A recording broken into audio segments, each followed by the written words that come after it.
जय श्री हरि ओम नमः शिवाय। प्रिय भक्तजनों, आज बृहस्पतिवार के दिन आप सुनेंगे बृहस्पति देव की बड़ी ही दुर्लभ कथा सुनेंगे। इस कथा को सुनने से भक्तों को मनोकामना भगवान बृहस्पति देव की कृपा से पूर्ण हो जाती है। तो आइए बड़ी ही श्रद्धा और प्रसन्न चित्त मन से इस कथा को सुनते हैं। भारत वर्ष में एक प्रतापी राजा राज करता था। वह नित्य गरीबों और ब्राह्मणों को सहायता करता था।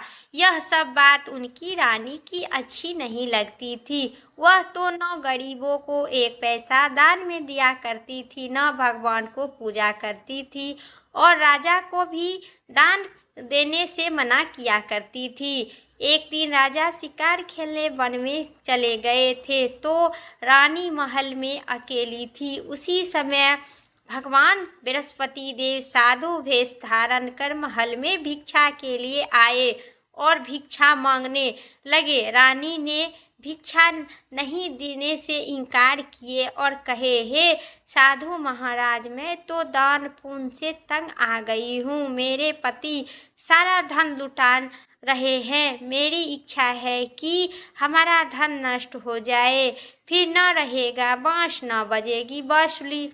साधु ने कहे, देवी तुम तो बड़ी ही विचित्र हो। धन संपत्ति तो सभी चाहते हैं, पुत्र और लक्ष्मी तो पापी के भी घर होना चाहिए। यदि तुम्हारे पास अधिक धन है तो भूखे को भोजन करवाओ, प्याव लगवाओ, बावड़ी बनवाओ, मुसाफिर के लिए धर्मशाला खुलवाओ। जो निर्धन अपनी कुमारी कन्याओं का विवाह नहीं कर पा सकते हैं, उनका विवाह करवाओ। ऐसा और कई काम है जिनको करने से तुम्हारा यश लोक परलोक में फैलेगा। परंतु रानी पर उपदेश का कोई प्रभाव न पड़ा और वह बोली, महाराज आप मुझे कुछ न समझाए। मैं ऐसा धन नहीं चाहती हूँ जो हर जगह बांटती फिरूं। साधु ने उत्तर दिया, यदि तुम्हारी ऐसी इच्छा है तो तथास्तु। तुम ऐसा करना कि बृहस्पतिवार को घर को गोबर से लीपना, पीले मिट्टी से अपना सिर धोना, स्नान करना, राजा को कहना बृहस्पतिवार के दिन हजामत करवाए, धोबी के कपड़ा धोने देना और मांस मदिरा खाना। इसी प्रकार से 7 बृहस्पतिवार करने से, ऐसा करने से आपका सारा धन नष्ट हो जाएगा। इतना कहकर साधु महाराज वहाँ से आलोपित हो गए। साधु के कहने अनुसार बात पूरा करते हुए रानी को केवल 3 बृहस्पतिवार ही बीते कि उनकी समस्त धन संपत्ति नष्ट हो गया। भोजन के लिए राजा का परिवार तरसने लगा। तब एक दिन राजा ने रानी से बोले कि हे रानी, तुम यहाँ रहो। इस शहर में सभी लोग हमें पहचानते हैं, इसलिए मैं कोई छोटा कार्य नहीं कर सकती हूँ। ऐसा कहकर राजा प्रदेश चले गए। वहाँ जंगल में लकड़ी काट कर लाता और शहर में बेचता। इसी तरह वह अपना जीवन जैसे तैसे व्यतीत करने लगा। इधर राजा के बिना रानी जीवन और दासी दुखी रहने लगी। एक बार जब रानी और दासी को 7 दिन तक बिना भोजन के रहना पड़ा, तो रानी ने अपनी दासी से कहे, हे दासी, पास के ही नगर में मेरी बहन रहती है, वह बड़ी धनवान है। तू उसके पास जा और तू कुछ मांग के ला, ताकि थोड़ी बहुत गुजारा बसारा हो जाएगा। दासी रानी की बहन के पास गई। उस दिन गुरुवार था और रानी की बहन उसी समय भगवान बृहस्पति देव की कथा सुन रही थी। दासी ने रानी की बहन को अपनी रानी का संदेश दी, लेकिन रानी की बहन ने कोई उत्तर नहीं दिए। जब दासी रानी की बहन को कोई उत्तर नहीं मिला तो वह बहुत ही दुखी हुई और उसे क्रोध भी आया। दासी आपस आकर रानी को सारा बात बता दिए। रानी सुनकर अपने भाग का कोसने लगे। जो भाग में लिखा होगा उसी वही होगा। विपत्ति के समय में कोई किसी को सहारा नहीं देता है और विपत्ति के समय में ही अपना और पराया को समझ में आता है।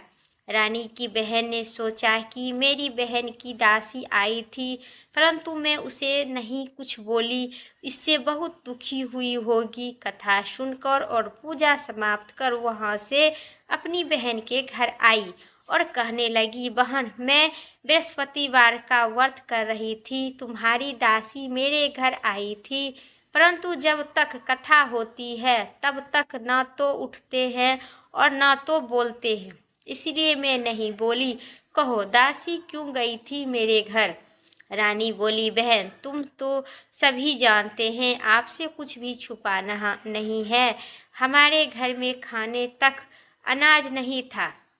ऐसा कहते कहते रानी की आंख भर आई। उसने दासी समित पिछले 7 दिनों से भूखे रहने तक बात अपनी बहन की बता दी विस्तार पूर्वक। रानी की बहन बोली, देखो बहन, भाग्य में भगवान बृहस्पति देव सभी को मनोकामना पूर्ण करते हैं। देखो, शायद तुम्हारे घर में अनाज रखा होगा। पहले तो रानी का विश्वास नहीं हुआ, पर बहन के आग्रह करने पर उसे अपनी दासी को घर के अंदर भेजा तो उसे सचमुच अनाज से भरा घड़ा मिला। यह देखकर रानी बड़ी हैरान हुई। दासी रानी से कहने लगी, रानी, जब हम भोजन नहीं मिलता तो हम व्रत ही व्रत करते हैं, इसीलिए क्यों न इनसे व्रत और कथा का विधि पूछ ली जाए ताकि हम दोनों कर सके। तब रानी ने अपनी बहन से बृहस्पतिवार का व्रत के बारे में पूछी कि बहन ने बताई, बृहस्पतिवार के दिन व्रत से में चने की दाल और मुनक्का से भगवान विष्णु की केले की जड़ में पूजन करो तथा दीपक जलाओ। व्रत कथा सुनो और पीला भोजन ही करो। इससे बृहस्पति देव प्रसन्न होते हैं और जो भी इच्छा होता है भगवान बृहस्पति देव सभी को मनोकामना पूर्ण करते हैं। व्रत और पूजा की विधि बताकर रानी की बहन अपने घर लौट गए। 7 दिन बाद जब बृहस्पतिवार आए तो रानी और दासी ने व्रत रखा। घुड़साल में जाकर चना और गुड़ बीनकर ले आई। फिर उन्होंने केले की जड़ तथा विष्णु भगवान की पूजा किए। अब पीला भोजन कहाँ से आए? इसी बात को लेकर दोनों बहुत दुखी थे। चूँकि उन्होंने व्रत रखा था, इसीलिए बृहस्पति देव ने उन्हें प्रसन्न थे, इसलिए वे एक साधारण व्यक्ति का रूप धारण कर 2 थाली में सुंदर पीला भोजन दासी को दे गए। भोजन पाकर दासी बहुत प्रसन्न हुई और फिर रानी के साथ मिलकर भोजन ग्रहण की। उसके बाद वे सभी गुरुवार का व्रत और पूजा करने लगी। बृहस्पति देव भगवान की कृपा से उनके पास फिर से धन संपत्ति आ गए, परंतु रानी फिर पहले की तरह आलस करने लगे। तब दासी बोली, देखो रानी, तुम पहले भी इसी प्रकार आलस करते थे, तुम्हें धन रखने में कष्ट होता है, इस कारण सभी धन नष्ट हो गया और अब फिर भगवान बृहस्पति देव की कृपा से धन मिला तो तुम्हें फिर से आलस होता है। रानी की समझाते हुए दासी कहती है कि बड़ी मुश्किल के बाद हमें यह धन पाए हैं, इसलिए हमें दान पुण्य करना आपको चाहिए। भूखे मनुष्यों को भोजन करवाना चाहिए और धन को शुभ कार्य में खर्च करना चाहिए, जिससे तुम्हारे कुल और यश फैलेगा, स्वर्ग की प्राप्ति होगी और पितृ प्रसन्न होंगे। दासी की बात मानकर रानी अपना धन शुभ कार्य में खर्च करने लगे, जिसके पूरे नगर में उनका यश फैलने लगा। बृहस्पतिवार का व्रत कथा के बाद श्रद्धा पूर्वक से प्रसन्न हुए बृहस्पति भगवान। उसके बाद प्रसाद बांटकर उन्होंने ग्रहण करना चाहिए। इसी दिन राजा दुखी होकर जंगल में एक पेड़ के नीचे आराम आसन जमाकर बैठ गए। वहाँ अपनी दशा को याद करके व्याकुल होने लगे। बृहस्पतिवार का दिन था। एकांत उन्होंने देखा कि निर्जल वन में एक साधु प्रकट हुए। वहाँ उन्होंने साधु भेष में स्वयं बृहस्पति देवता थे। लकड़िहारे के सामने आकर बोले, हे लकड़िहारे, इस सुनसान जंगल में तुम चिंता में क्यों बैठे हो? लकड़िहारा ने दोनों हाथ जोड़कर मन ही मन प्रणाम किया और उत्तर दिया, महात्मा जी, आप सब कुछ जानते हैं, मैं क्यों बैठा हूँ। यह कहकर रोने लगा। साधु को अपनी आत्मकथा सुनाई। महात्मा जी कहते हैं, तुम्हारी स्त्री ने बृहस्पति बार का भगवान का निरादर किया है, जिसके कारण कष्ट होकर तुम्हें तुम्हारी यह दशा हुई है। अब तुम चिंता मत करो चलो, तुम्हारे सब कष्ट दूर हो जाएगा और भगवान पहले सभी अधिक धन संपत्ति देंगे। तुम बृहस्पतिवार के दिन कथा किया करो। 2 पैसे चने मुनक्का लाकर और प्रसाद बांटो। श्रद्धा से जल के लोटे पर शक्कर मिलाकर अमृत तैयार करो। कथा को पश्चात अपने सारे परिवार और वो को प्रेम से अमृत प्रसाद बांटो। आप सभी ग्रहण करो। ऐसा करने से भगवान तुम्हारी मनोकामना पूर्ण करेंगे। साधु के ऐसा वचन सुनकर लकड़िहारा बोला, प्रभु, मुझे लकड़ी बेचकर इतना पैसा नहीं जिससे भगवान को भोजन में उपरांत बचा सकूं। मैं रात्रि में अपनी स्त्री को व्याकुल देखा हूँ।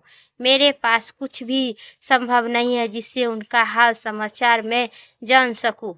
उस दिन उस नगर के राजा ने विशाल यज्ञ का आयोजन किया था। शहर में घोषणा करवा दिया कि कोई भी मनुष्य अपने घर में भोजन न बनाए, न आग जलाए। समस्त जनता जन मेरे यहाँ भोजन करने आवे।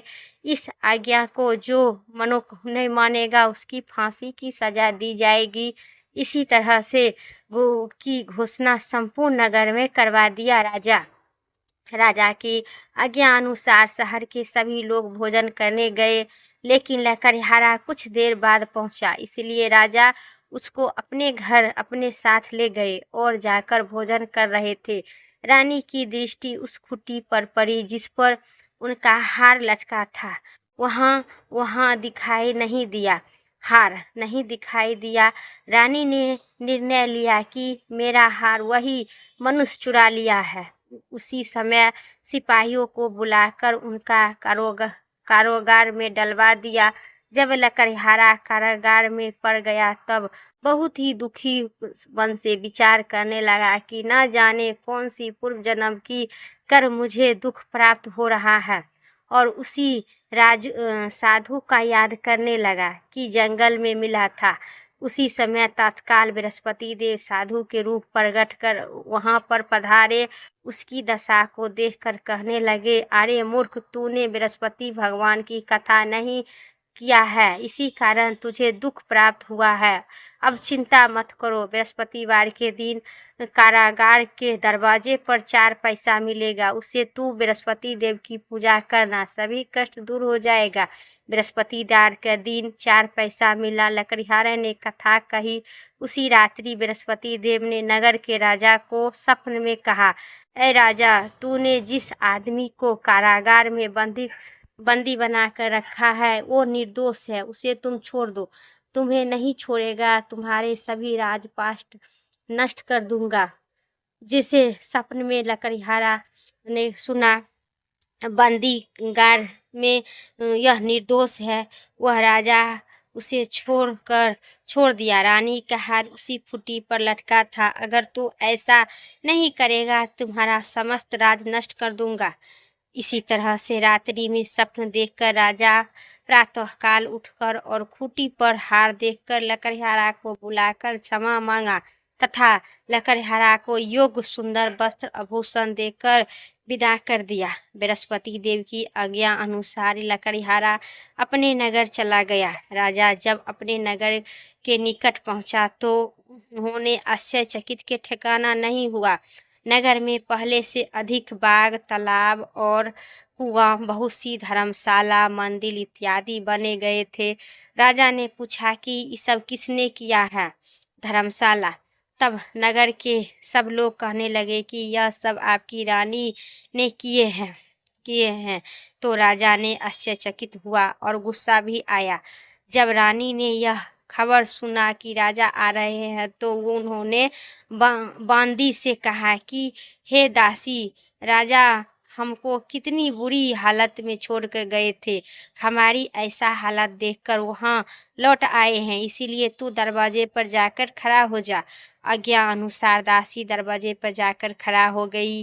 राजा आए तो उन्होंने अपने साथ लेवा लाए। तब राजा ने क्रोध करके अपनी रानी से पूछी, यह धन तुम्हें कैसे प्राप्त हुआ है? तब रानी ने कहे, हमें भगवान बृहस्पति देव की व्रत के प्रभाव से हुआ है। राजा ने निर्णय किया कि 7 रोज बाद बृहस्पतिवार का पूजा करता हूँ, परंतु प्रतिदिन दिन में 3 बार कथा कहूँगा, रोज व्रत किया करूँगा। अब हर समय राजा दुपट्टे में चना की दाल बांध कर रखे थे तथा दिन में 3 बार कहानी कहते थे और सभी को कहते थे, मेरे बृहस्पति भगवान की कहानी सुना कीजिए।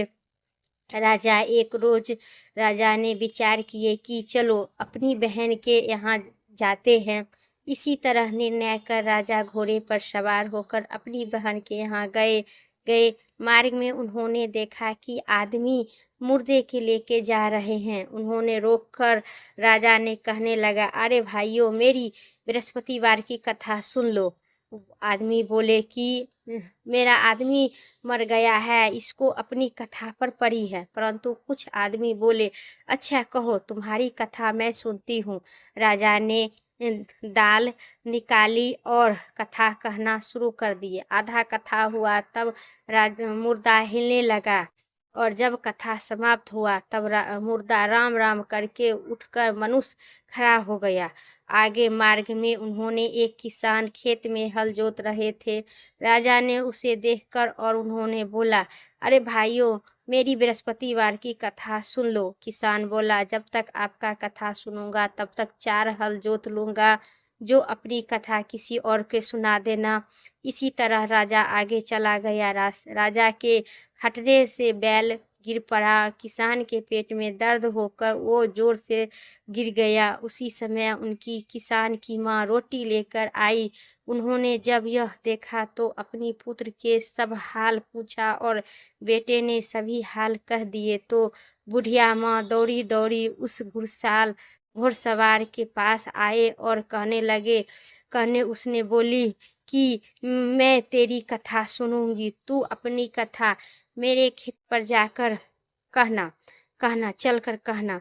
राजा ने बुढ़िया अम्मा के खेत पर जाकर कथा कही। जिसके कथा सुनते ही बैल उठकर खड़ा हो गया तथा किसान के पेट में दर्द बंद हो गया। राजा अपनी बहन के घर पहुंची। बहन ने भाई की खूब आदर सत्कार और किया और खूब खातिरदारी की। फिर राजा को प्रातः हुआ। जब राजा प्रातः उठकर देखा कि बहन के घर में सभी नहाने धोने से पहले खाना ही खा रहे हैं, तो फिर राजा ने पूछा कि अरे बहन, यहाँ पर सभी लोग पहले खाना ही खाते हैं, कोई नहाते नहीं है, मेहनत मजदूरी नहीं करते हैं। दूसरे रोज प्रातः काल जो वह देखा कि सब लोग भोजन कर रहे हैं, तो अपनी बहन से कहा, ऐसा कोई मनुष्य नहीं है जिससे भोजन नहीं किया हो। मेरी बृहस्पतिवार की कथा सुन लो। बहन बोली, हे भैया, इस देश में ऐसा ही है, पहले यहाँ के लोग भोजन करते हैं, बाद में अन्य काम करते हैं।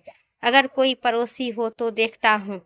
वह ऐसा कहकर देखने चली गई, परंतु उन्होंने कोई ऐसा व्यक्ति नहीं मिला जिसमें भोजन नहीं किया हो। अतः वह एक कुम्हार के घर पहुंची, जिनकी लड़का 3 दिन से बीमार था। उसने मालूम नहीं था कि उसे यहाँ 3 रोज से किसी के भोजन नहीं खाया है। रानी ने अपने भाई की कथा सुनने के लिए कुम्हार से कहा। वह कुम्हार तैयार हो गया। राजा ने जाकर बृहस्पतिवार की कथा कही, जिसके सुनकर उनका लड़का ठीक हो गए। अब तो राजा की प्रसन्नता होने लगी। एक रोज राजा ने अपनी बहन से कहा कि हे बहन, हम अपने घर को जाएंगे, तुम भी मेरे साथ चलो, तैयार हो जाओ। राजा की बहन ने अपनी सास से कही। सास ने कही कि तू चली जा, परंतु कोई लड़का नहीं जाएगा, परंतु मत जाना, क्योंकि तेरे भाई मत ले जाना, तेरे भाई की कोई औलाद नहीं है, इसलिए कोई बालक नहीं जाएगा, तुम अकेले भाई के साथ जा। बहन ने अपने भाई से कहा, हे भाई, मैं चलूंगी पर कोई बालक नहीं जाएगा। राजा बोला, जब कोई बालक ही नहीं जाएगा तब तू ही जा कर क्या करेगी। बड़ी ही दुख मन से राजा अपने नगर लौट गए और आए। राजा ने अपनी रानी से कहे, हम निसंतानी है, निर्वंश है, हमारे मुंह देखने का धर्म नहीं है और कुछ भोजन नहीं किए और रात भर सैया पर लेटकर चिंतित में रहे कि मैं निसंतानी हूँ, इसलिए मेरी बहन की सास मेरे यहाँ आने से इनकार कर दिए। फिर रानी कही, सभी को मनोकामना भगवान बृहस्पति देव पुण्य किए हैं, मेरे भी पुण्य करेंगे। रानी बोली, हे प्रभु बृहस्पति देव, आप सब कुछ दिए हैं, वह आप औलाद भी आवश्यक देंगे। उसी रात को बृहस्पति देव ने राजा के स्वप्न में कहे, उठो राजा, सभी सोच त्याग दो, तेरी रानी गर्भवती है। राजा की बात सुनकर बड़ी खुशी हुआ।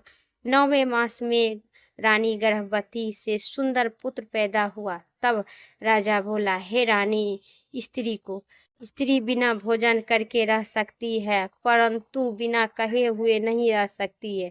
जब मेरी बहन आवे तुम उसे कुछ मत कहना। रानी सुनकर हाँ कर दी। जब राजा की बहन ने यह शुभ समाचार सुना तो वह बहुत खुशी होकर तथा बधाई लेकर अपने भाई के यहाँ आई। तब रानी ने कहा, घोड़ा चढ़कर आए हैं कि गधा चढ़कर आई है। राजा की बहन बोली, भाभी, मैं इस प्रकार न कहती तो तुम्हें औलाद कैसा मिलता। बृहस्पति देव ऐसा ही है, जैसे जिसका जो मनोकामना होता है, भगवान बृहस्पति देव की कृपा से सभी को पूर्ण करते हैं। जो श्रद्धा पूर्वक बृहस्पतिवार का व्रत करता है एवं कथा पढ़ता है अथवा सुनता है, दूसरों को सुनाता है, बृहस्पति देव उनकी सभी मनोकामना पूर्ण करते हैं। प्रेम से कहिए, बृहस्पति भगवान की जय। ओम जय बृहस्पति देवा, जय बृहस्पति देवा, चीनी चीनी भोग लगाऊं, कदली फल नेवा। ओम जय बृहस्पति देवा, तुमी पूरणी परमात्मा, तुमी अंतर्यामी, जगति पिता जगदीश्वर, तुमी सभी के स्वामी। ओम जय बृहस्पति देवा, चरनामिति निजिमल, सभी पात की हरिता, सकल मनोरथ दया कर, कृपा करो भरिता। ओम जय बृहस्पति देवा, तन मन धन अड़िपण करे, जो जन शरण पड़े, प्रभु प्रगट तब होकर, आकर द्वार खड़े। ओम जय बृहस्पति देवा, दीन दयाल दयानिधि, भक्तन हितकारी, पाप दो सब भरिता, भव बंधन हारी। ओम जय बृहस्पति देवा, सकल मनोरथ दया कर, सब सैयन तारे, विषय विकारी मिटाओ, संतन सुखकारी। ओम जय बृहस्पति देवा, जो कोई आरती तेरी प्रेम हित सहित गावे, हो स्वामी प्रेम सहित गावे, जेठानंद बंद सो निश्चय पावे। ओम जय बृहस्पति देवा, स्वामी जय बृहस्पति देवा। प्रेम से कहिए बृहस्पति भगवान की जय। अगर जो आप सभी को इस वीडियो पसंद आई तो चैनल पर नए हैं तो कमेंट बॉक्स में बृहस्पति भगवान की जय जरूर लिखें, और पहला बार आए हैं चैनल को तो सब्सक्राइब करके बेल आइकन प्रेस करें, जिससे कि इस वीडियो के नोटिफिकेशन आप सभी को सबसे पहले ज़रूर पहुंचेगी। जय बृहस्पति भगवान की जय।